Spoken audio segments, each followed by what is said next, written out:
All that I know, they teach you to mind your master and your mistress. Been slaves all our lives. My mother was a slave, my sister was a slave, father was a slave. They treat me nice as they could treat me. And if I want anything, I'll ask for it. I was taught it that way by my old master. These are the voices of former slaves, victims of one of America's greatest crimes against humanity.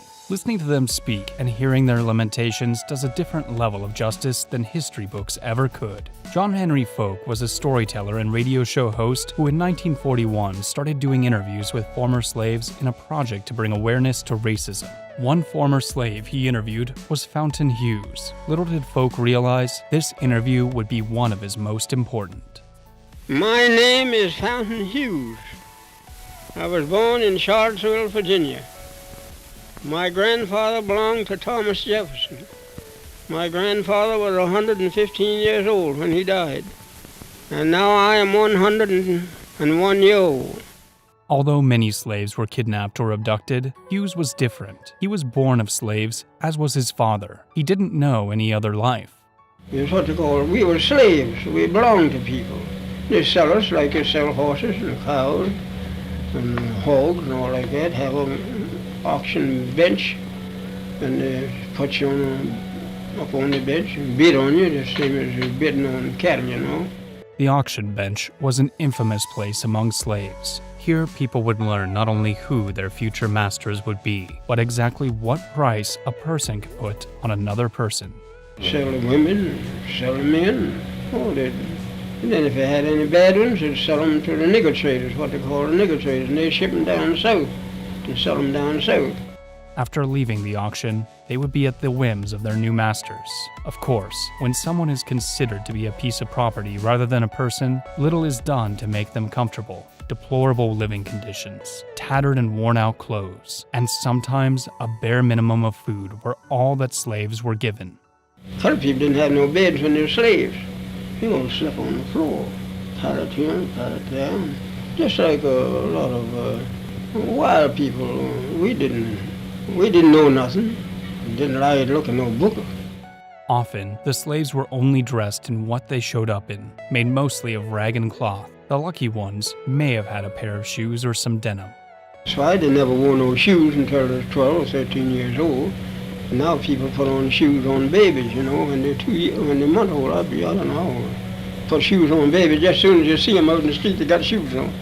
Not much attention was given to the slaves' diet. More times than not, they would only have things like soups or stews made from the scraps of the master's dinner. Wooden tray, dug out, all about that long. And all of them, would get around that tray with spoons and just eat. Such like mush or soup or something like that. And all them children get around there and just eat.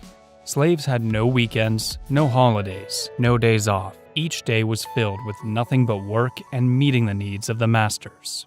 Night never comes out. You have nothing to do. Time to cut tobacco.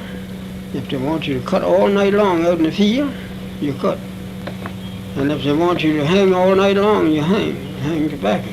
It didn't matter about your being tired, you're afraid to say you're tired.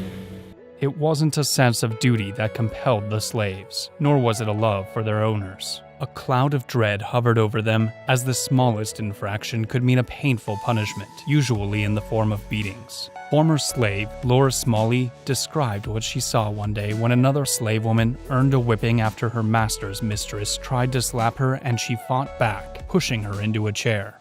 But I think that poor old woman carried in the peach orchard and whipped her. And, just tied her hand this way, around the peach orchard tree.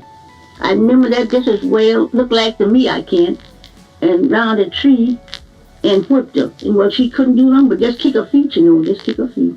But it just had her clothes off down to her waist, Just didn't have her plumb naked, but they had her clothes down to her waist.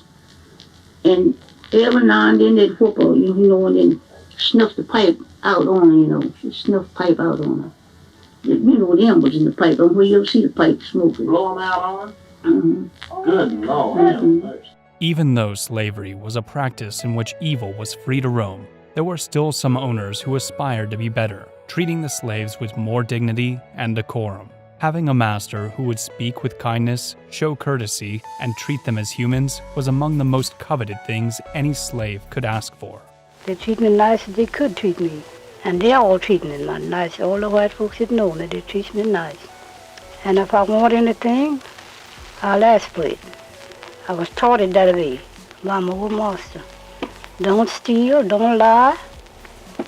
And if you want anything, ask for it. Be honest in what you get. That's what I was raised up with. Even though the masters would preach honesty, they were still not very trusting. Simply going out, even on the orders of the master, required a number of steps. Now, I couldn't go from here across the street, or I couldn't go to nobody's house without I have a note or something from my master. And if I had that pass, that was what we call a pass. If I had that pass, I could go wherever he sent me, and I'd have to be back. Whoever he sent me to, they'd give me another pass, and I'd bring that back, so to show how long I'd been gone.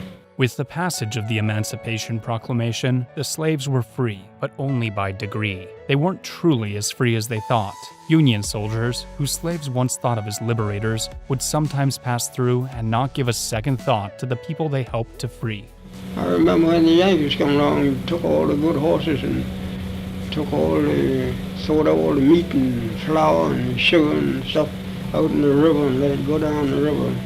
And they know the people wouldn't have nothing to live on, but they done that. And if you was cooking anything to eat in there for yourselves, and if they was hungry, they'd go and eat it all up, and wouldn't get nothing. They'd just come in and drink up all the milk and just do as you please. Slavers across the South were incredibly hesitant to change after the order, not only because they were losing the labor they paid for, they were losing an entire heritage. Not taking too well to the new proclamation by President Lincoln, the slavers actively withheld the life-changing information from their slaves, sometimes to the point that slaves would end up working on the plantations for up to 6 more months. And old master didn't tell it was free. He didn't tell you that? No, he didn't tell. They waited. I think now they said they wait them 6 months out of that. 6 months.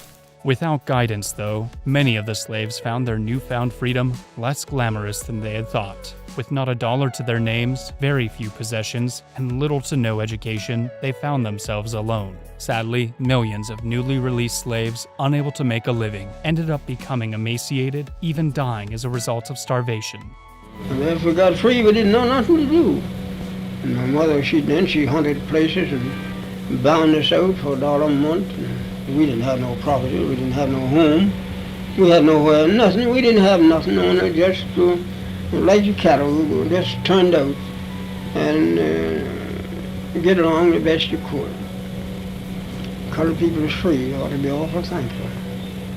And some of them are sorry they are free now. Some of them now would rather be slaves. Although freedom had been granted, they realized that it came with a heavy price tag. Even though slavery meant hard work and beatings, it also meant having food and shelter. Mom and them didn't know where to go. You see, after freedom broke, just like you turn something out, They didn't know where to go. That's just where they stayed. Didn't know where to go. Turn us out just like, you turn out cattle. I say, didn't know where to go. The slave's freedom was met with mixed emotions. Fountain Hughes was asked about how he felt about his freedom and whether or not he would rather have been a slave again. His answer was haunting. You know what I'd rather do? If I had any idea that I'd ever be a slave again, I'd take a gun and just end it all right away. Because you're nothing but a dog. This period was one of the darkest times in the history of the United States, but even though slavery was eventually abolished in the States, it is quite a different case worldwide. From forced labor to human zoos, or areas of the world where visitors would travel simply to gawk at the local indigenous people. Whatever its form, though, the voices of the slaves matter, bringing to light the sad truth that slavery is not dead today.